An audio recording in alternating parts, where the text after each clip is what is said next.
که 2 کاله مخکې مې ورته ویلی وی چې دغه میوه به بابا صاحب په ډاګ کې د لغمان په شریف ولایت کې به کرل کېږي او ته به بازار کې اخلي ستا به باور نه راته او همداسې ما سره زه به تاسو ته قصه وکړم تقریبا 2-3 کاله مخکې زه چې دلته کله راغلم او دا ځای مې وکتو مې دا خو سره زر دي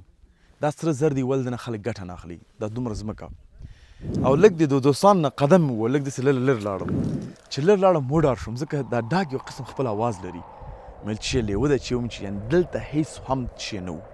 نن په افتخار سره ویلی شم چې الحمدلله زر جریبه نورو خلکو ځمکې نیولي باغونه شروع کړي سرمایه گذارانې کړي دي د لغمان خلک ته وظیفې پیدا شوي دي ځکه چې موږ دغه کار دلته وکړو الحمدلله زموږ باغ تاسو کتلی شئ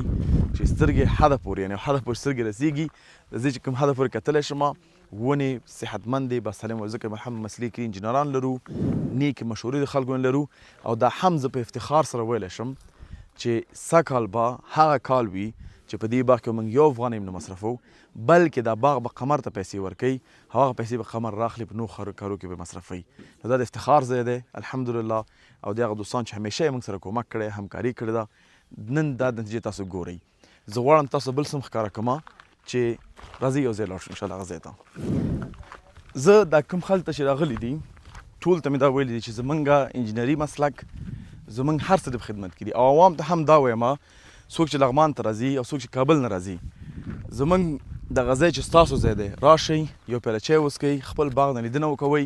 تر څو پورې پوه شئ چې قمر کوي څه شی او څه پلان نه لري دا ځای تاسو وګورئ ماشاءالله موږ تقریبا د نوي ګرین هاوزونه چې 3 موږ نور جوړو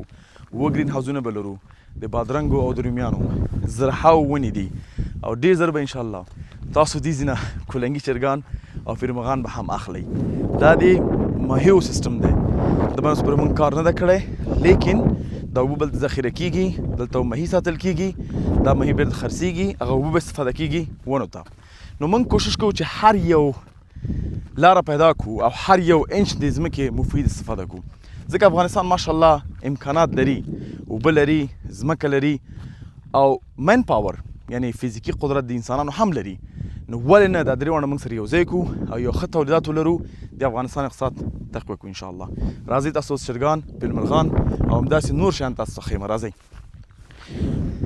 دا ټول باغ الحمدلله موږ ډبل لاین ډبل پایپ ډریپ اریګیشن کړی دی چې دا مرکز دی تاسو د پایپونه کتلی شئ او الحمدلله دا د اوبو ډېر ښه استفاده ده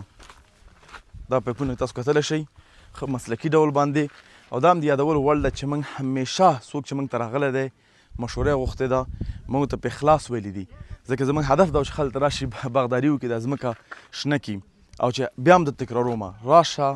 هر رقم مشوره غواړي کومک غواړي موږ د په خدمت کې یو ځکه زموږ واحد هدف دا دی چې موږ دا ملک خپل آباد کړو او جوړ کړو خلکو ته د کار زمینه مساعده کړو خپل تولیدات زیات کړو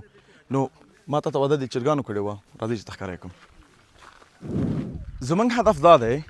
چې وکولی شو مختلف مرغان دلته امتحان کړو چې کوم یو مرغ دلته ښه کار کوي ځکه ملخان زیات دي کیدای شي فیلمرغان ښه کار وکړي نو موږ 10 فیلمرغان واخیستل الحمدلله هغوی اوس تقریبا 4 نور بچي پیدا شوي دي او هګانې لاندې ایښي دي یو څو میاشتې نور امتحان وکړو چې ته هر څه مثبت وو بیا به له خیره سره غټه سیستم فابریکه جوړ کړو تر څو وکولی شو د ورځې سلهاو هګیګانې خرڅې کړو هم د چرګانو فیلمرغان هم خرڅ کړو موږ سره کیکرې هم دي کفترې هم دي او اصلي کولنګي چرګان هم دي هغه کسان چې ما نږدې نه پېژني زه چې کله وړوکی وم نو ما د چرګانو ډېر سخت ذوق کوو کولنګي چرګانو اصلي چرګانو نو که چرګوړی څونه وړوکی وي زه درته ویلی شم دا نر دی او که ښځه ده نو زه اوس هم ته ویلی شم خو که هغه کسان ویډیو ګوري بیا راشئ مجبور هغه چرګانو پښې لاندې پښې چې وتړو چې پوه شي کوم یو ځای کې موږ چې ویلي وو دا نږدې ته ښکاره کوم دا د پیلمرغان ځای ورته ښکاره کړه همداسې که تاسو دلته متوجه شئ دا هغه پیلمرغان دي چې کوم موږ د هګیو ته کېنولي دي دا چرګه ده موږ هم هګیو ته کېنولې ده نو او په دې نور ځایونو کې مختلف مرغان دي دا موږ سره واړه توتیان هم دي نو موږ یې ګورو چې دا واړه واړه توتیان دي او دا بل کفترې به ورته ښکاره کړو دا موږ سره کفترې دي او دا کولنګي چرګ دی ښه دې کې 2 نران دي او یو پکې چې دی زنانه ده چرګان زنانه وي چې ورته وایو دلته کفترې دي دلته کفتۍ ده چون ناوخته دی دا ورته ښکاره کړم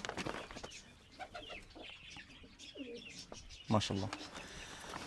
دا ټول موږ غواړو امتحان کوو خوبي څه ده دلته چې کوم کسانو سره مې ګزاري کړې ده هغوی ته موږ امتحان شوي معلومات ورکوو که هغه د نباتاتو برخه ده که حیواناتو برخه کې ده که هغه د اوبو سیستم دی نو الحمدلله چې موږ کوم مصرف کړی په تجربو باندې هغه دوی په مفته کې موږ نه لاس سره وړي بیا تکرارومه زموږ هدف دا دی چې د ملک آباد کو تولیدات زیات کو خلکو د کار زمینه زیاته کو زه غواړم تاسو ته ښکاره کړم چې هغه کسان بیا هم په لغمان کې دي او همداسې زموږ په ننګرهار کې دي کابل نه راځي نور ولایتونه راځي یو دفعه د خپل باغ نه لیدنه وکوئ مطمئن زړه م خوشحالېږي انشاء چې هره پوښتنه لرئ موږ ته په کمنټ کې ووایئ یا موږ ته زنګ ووهئ چې نور ولایتونو کې تاسو باغونه جوړوئ موږ کوم تجربې لرو موږ خپل انجینرانو نمبرونه درکوو ته مفته مشورې تاسو موږ نه اخیستلی شئ ځکه زموږ ستاسو هدف یو دی انشاء د مسلمان ملک باید آباد شي مسلمان سره باید کومک وشي او بدل کې چې یو غواړو فقط او فقط د الله اجر چې الله موږ ته دا دنیا او دنیا دواړه ښایسته کړي السلام علیکم